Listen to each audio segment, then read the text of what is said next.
The dedicated people who staff the Department of Veterans Affairs are walking away. They are leaving quietly. They are not making a fuss. They are simply resigning, transferring, or retiring early. This silent exodus is one of the most critical, yet least discussed, crises facing our veterans today. We often hear about long wait times or delayed claims. We hear about the systemic failures. But what we rarely discuss is the human cost of those failures, the cost paid by the doctors, nurses, counselors, and administrative staff who burn out trying to fight a broken system. When the best, most experienced people leave, the vacuum they create doesn't just slow things down. It actively harms the veterans who rely on that expertise. This isn't just about job satisfaction. This is about a mission being compromised. We need to understand exactly why these dedicated professionals are abandoning the VA. We need to see how the very structure designed to support them is driving them away, because their exit is directly correlated with the decline in the quality and speed of care that our nation's heroes receive. The reasons are layered, complex, and deeply entrenched in the bureaucratic DNA of the organization. But they all point to one core truth. The system is failing the healers, and in turn, the healers can no longer effectively serve the wounded. The first, most overwhelming reason VA employees are quietly packing their bags is the crushing weight of administrative overload, what many internal staff refer to as the paper prison. Imagine signing up to be a physician, a mental health counselor, or a claims adjudicator ready to dedicate your life to service. Now imagine spending 60% of your day not treating patients or processing claims, but navigating labyrinthine digital forms, complying with redundant internal audit requirements, and completing mandatory training modules that have zero relevance to your actual job function. This is the reality. The VA, as a massive federal entity, operates under a staggering volume of compliance mandates. Every single action, every interaction, every decision must be meticulously documented, coded, and cross-referenced across multiple, often incompatible platforms. A primary care physician might have a 20-minute slot allocated for a veteran with complex chronic conditions. That 20 minutes of face-to-face time immediately translates into an hour of desk work. They must document the encounter, input specific codes for billing and reporting, fill out forms for referrals, respond to secure messaging from other staff, and then, critically, begin the paperwork necessary for compensation and pension claims, which often requires an entirely different set of forms and protocols. This isn't just inefficient, it's soul-crushing. The administrative burden transforms highly skilled professionals into glorified clerks. They didn't go through years of medical school or specialized training to spend their evenings clicking through outdated system menus. The paperwork load doesn't just steal time, it steals energy, focus, and the capacity for genuine human connection. When a VA nurse spends more time documenting the temperature of the refrigerator holding the vaccines than they spend talking to a veteran about their pain management plan, the mission starts to feel utterly lost. This documentation nightmare is compounded by the constant pressure of internal audits and compliance checks. Staff live under the perpetual threat that a single missing checkmark or an incorrectly coded procedure could lead to disciplinary action, even if the patient received excellent care. This creates a culture where documentation becomes prioritized over actual care delivery. Employees learn quickly that it is safer to spend an extra hour ensuring every box is ticked than it is to spend that hour trying to squeeze in an extra walk-in veteran who desperately needs help. The system rewards bureaucratic perfection, not compassionate flexibility. This constant grinding administrative friction is exhausting. It leads to what is known as desktop fatigue, a unique form of burnout where the body and mind are tired not from physical exertion or difficult patient interactions, but from the relentless, monotonous clicking and typing required by an outdated, over-regulated system. When a clinician realizes that their job has become 70% paperwork and 30% patient care, they begin to look elsewhere. They realize that in the private sector, while paperwork exists, the ratio is often reversed. They can dedicate more of their specialized skills to healing rather than compliance. This exodus of highly efficient, service-oriented staff directly impacts veterans because the remaining staff are now even more overburdened. The backlog grows, wait times extend, and the quality of the interactions diminishes because the provider is already mentally racing to catch up on the stack of forms waiting on their desk. The paper prison is not just a metaphor. It is a structural barrier preventing dedicated staff from doing the job they were hired to do, and it is driving them out in droves, leaving veterans with fewer experienced hands to help them navigate their recovery. The second crucial factor driving this quiet departure is far more insidious and emotionally devastating: the profound weight of moral injury and vicarious trauma. VA employees, particularly those in mental health, primary care, and claims processing, are on the front lines of human suffering. They deal daily with the most severe consequences of war, trauma, and systemic neglect. They are constantly exposed to stories of PTSD, military sexual trauma, severe physical disabilities, homelessness, and addiction. This exposure alone is enough to cause significant vicarious trauma, where the provider absorbs the emotional residue of the patient's pain. But moral injury is different, and it is far more destructive to the professional psyche. Moral injury occurs when a person is forced to participate in, witness, or fail to prevent acts that transgress their deeply held moral beliefs. In the VA context, this is often the inability to provide the standard of care the professional knows is required, due entirely to systemic barriers. A dedicated VA social worker knows a veteran needs immediate, intensive residential mental health care, but the local VA facility has no beds available. The referral process is backed up for 6 weeks.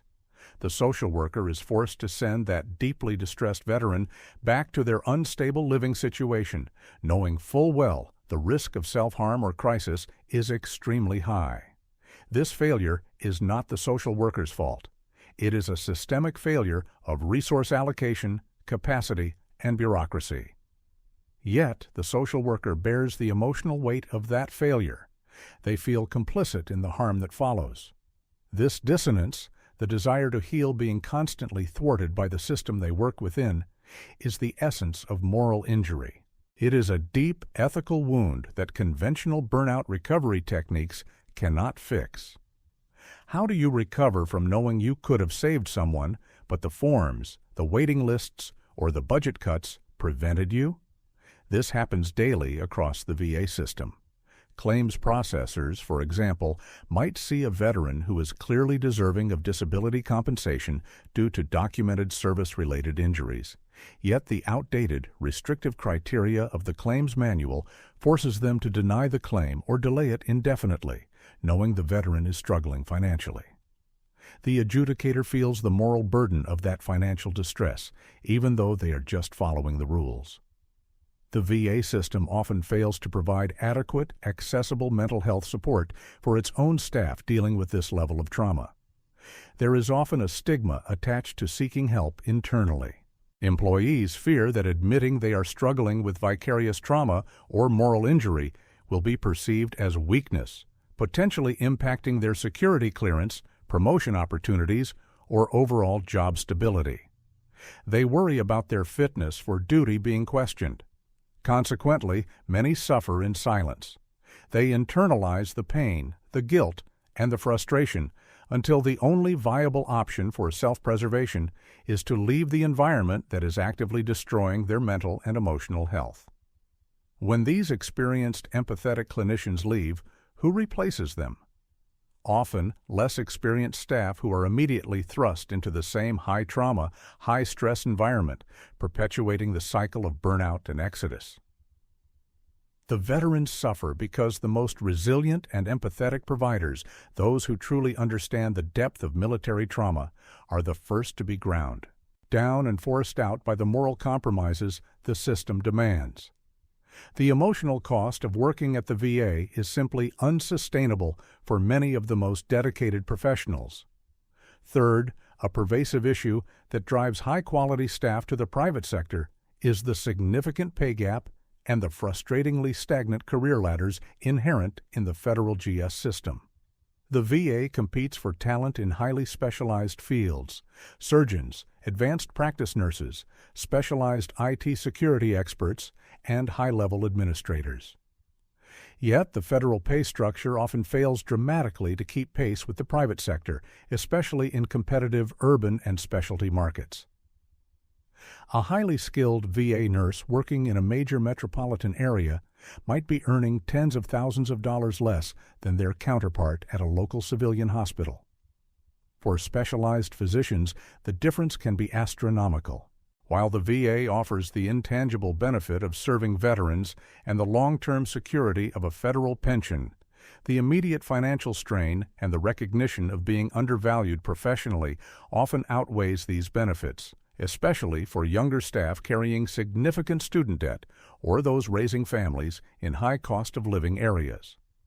This financial frustration is compounded by the glacial pace of career progression within the federal system. Promotions are not based purely on merit, performance, or even expertise. They are often tied to specific position classifications, budget availability, and complex, lengthy review processes. To move from one GS level to the next requires extensive documentation, the writing of detailed knowledge, skills, and abilities, KSAs, essays, and often waiting for an existing position to become vacant or reclassified. A highly motivated, high-performing employee might find themselves stuck at the same pay grade for years, despite taking on increased responsibility and complexity. They watch as their private sector peers receive regular, substantial raises and rapid promotions based on performance reviews. This stagnation is demoralizing. It sends a clear message to the employee. Your dedication and exceptional work are not valued at market rate, nor is there a clear path for advancement proportional to your effort. The VA struggles immensely with recruitment because of this financial disparity. Why would a top-tier cybersecurity expert choose a GS-13 salary when they could earn double that protecting a financial institution? The only way the VA successfully recruits is often by appealing directly to the mission, the desire to serve veterans. But once that employee is inside the system, if the mission is constantly undermined by bureaucracy, the paper prison, and moral injury, and they are simultaneously struggling financially, the retention rate plummets. They realize they can serve the country better by earning a competitive wage elsewhere and maintaining their own stability, rather than sacrificing their financial future for a system that actively fights their efforts. The veterans suffer because this pay gap ensures that the VA often loses its mid-career experts, the people who have the institutional knowledge, the clinical experience, and the deep understanding of veteran needs.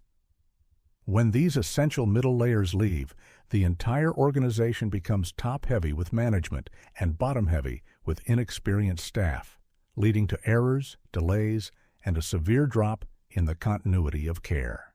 The financial reality forces good people out, leaving the veterans with less experienced and less stable support systems.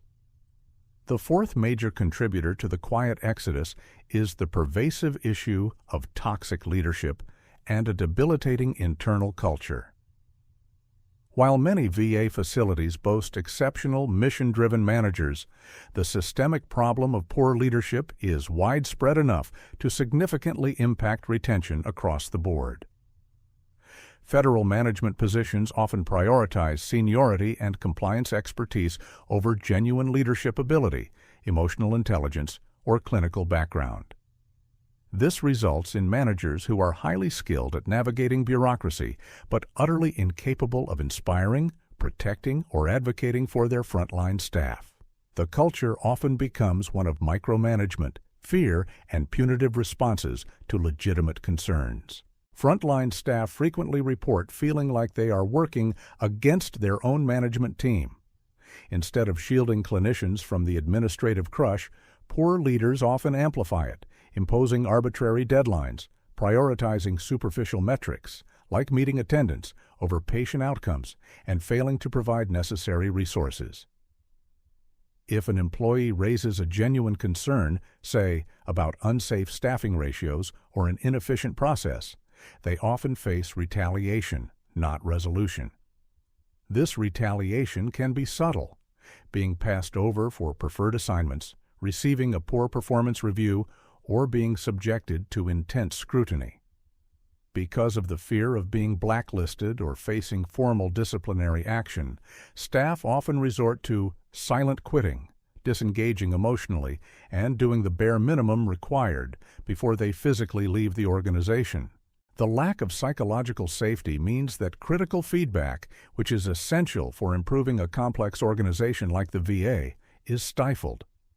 Furthermore, internal politics often dictate resource allocation and promotion decisions. Favoritism, rather than merit, can determine who gets access to training or who is placed in a position of influence. This erodes trust and severely damages morale. Dedicated employees who see less qualified or less committed colleagues advance solely due to personal connections become deeply disillusioned. They realize that their hard work and dedication to the veteran mission is secondary to internal power dynamics. This toxic environment is often the final breaking point for employees who have tolerated the paperwork and the moral injury. They might be willing to sacrifice a higher salary to serve veterans, but they are not willing to sacrifice their dignity and mental well-being to serve an incompetent or punitive management structure. When toxic leadership drives out the best staff, the veterans are the immediate victims. Why? Because effective care requires cohesive teams, clear communication, and a supportive environment. When staff are afraid to speak up, errors happen. When staff are constantly undermined, their focus shifts from the patient to self-preservation. The loss of morale translates directly into a lack of enthusiasm, slower response times, and a general decline in the quality of the veteran experience. A VA employee can endure the suffering of the veterans, but they cannot endure the suffering inflicted by their own command structure indefinitely. The internal culture, when poisoned by fear and incompetence, becomes a self-replicating mechanism for turnover, ensuring that the VA consistently sheds its most principled and effective advocates. Fifth, the pressure cooker created by unrealistic performance metrics forces employees into an ethical conflict, prioritizing quantity over quality, which ultimately drives them out. The VA is under constant pressure from Congress, the media, and veteran advocacy groups to reduce wait times and process claims faster. To address this, the organization imposes strict, often unattainable, performance metrics on its facilities and staff. While the intention is good, to improve access, the execution often leads to perverse incentives. For example, clinicians are often measured on the number of appointments they complete per day, or the speed at which they close a case file, rather than the thoroughness or efficacy of the outcome. Imagine a mental health counselor whose metric is based on completing a certain number of intake assessments per week. To meet this quota, they might be forced to cut short sessions with veterans who are clearly in acute distress or rush through complex diagnoses to move on to the next appointment. They know ethically and professionally that the veteran needs a 90-minute session, but the metric only allows for 45 minutes. This creates yet another layer of moral injury. The provider is forced to choose between satisfying the bureaucratic mandate, keeping their job, and satisfying their professional oath, providing comprehensive care. Most dedicated employees try to do both, which means they work unpaid hours, skip breaks, and accelerate their own path to burnout. But eventually, the ethical compromise becomes too much to bear. In claims processing, the emphasis on throughput means that adjudicators are pressured to make quick decisions, which often leads to mistakes, incomplete evidence gathering, or outright denials that must then be appealed. This doesn't actually speed up the process for the veteran. It just shifts the delay from the initial review stage to the appeal stage, adding months or even years to the veteran's wait time. The claims processor knows they could do a better, more thorough job if given the time, but their job security depends on hitting the arbitrary monthly target for closed files. When staff realize that the metrics are actively forcing them to provide suboptimal care, they feel they are betraying the veterans they swore to serve. The system is essentially asking them to sacrifice quality for the appearance of efficiency. This metric-driven environment is a primary driver of turnover because it fundamentally misunderstands the nature of complex care. Treating trauma, managing chronic pain, or processing a decade-long service history cannot be standardized into a simple production line. When the VA treats its highly skilled workforce like factory workers, measuring their success by widgets produced, it alienates the very people who possess the professional judgment necessary to handle the nuances of veteran health. The employees who are most committed to quality are the ones who refuse to compromise their standards, and they are often the first ones flagged as underperforming by the metric system, leading them to seek environments where their professional ethics are respected, not punished. The veterans are left with a system that prioritizes the illusion of speed over the reality of comprehensive, high-quality attention. Sixth, the daily grinding frustration caused by outdated technology and crumbling infrastructure pushes many employees over the edge. The VA relies heavily on legacy systems that are often decades old, slow, and non-interoperable. While attempts at modernization, like the new electronic health record (EHR) rollout, have been made, they have often been fraught with severe technical issues, downtime, and massive learning curves that drain staff time and patience. The core problem is that many facilities still rely on fragmented systems that do not communicate seamlessly. A clinician might need to log into 5 different platforms just to review a veteran's full medical history, compensation status, pharmacy records, and scheduled appointments. Each login is slow. Each system interface is clunky and non-intuitive. Time that should be spent synthesizing information for the veteran is spent waiting for a screen to load or troubleshooting a system error. The technological friction is a relentless daily irritant. Imagine trying to perform complex, life-saving work using a computer that crashes multiple times a day, requiring a hard reboot that takes 15 minutes. Imagine trying to schedule a critical referral only to find the scheduling software is so rigid and archaic that it requires 30 steps to accomplish what a modern system could do in 3 clicks. This inefficiency doesn't just annoy staff, it creates genuine risks for veterans. Slow systems mean delayed access to records, potential medication errors, and lost time during emergencies. When a highly trained professional is constantly battling their tools, their frustration levels skyrocket, and their capacity to handle the emotional and administrative demands of the job diminishes rapidly.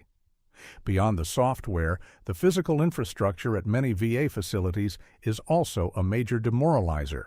Staff often work in buildings that are poorly maintained, with inadequate lighting, unreliable HVAC systems, and outdated medical equipment. While the VA has made strides in building new facilities, many older sites are plagued by issues like leaky roofs, insufficient clinic space, and a lack of modern amenities. This environment signals to the employee that their comfort, safety, and efficiency are not a priority. A dedicated VA surgeon might be willing to take a pay cut to serve veterans, but when they are forced to use aging equipment that requires constant maintenance, or when their operating schedule is canceled because the air conditioning failed again, the professional frustration becomes overwhelming. They look to private hospitals where state-of-the-art technology and functioning facilities are the standard, not the exception. The constant battle with technology and infrastructure is not just a nuisance. It is a massive drain on productivity and morale. It forces employees to work harder and longer just to achieve basic outcomes. When an employee feels that the very tools they rely on are actively sabotaging their efforts, they quickly realize that the path of least resistance and highest efficiency is to leave the VA for an organization that has invested in 21st century infrastructure. The veterans, in turn, suffer from the delays, the errors, and the general lack of seamless coordination that outdated technology imposes on the care delivery system. Finally, the seventh reason for the quiet exodus is the most tragic: the profound loss of mission and purpose. Almost every employee who joins the VA does so with a deep personal commitment to serve those who served. This mission is the single greatest recruiting and retention tool the VA possesses. It is what convinces highly talented individuals to accept lower salaries and tolerate higher stress levels.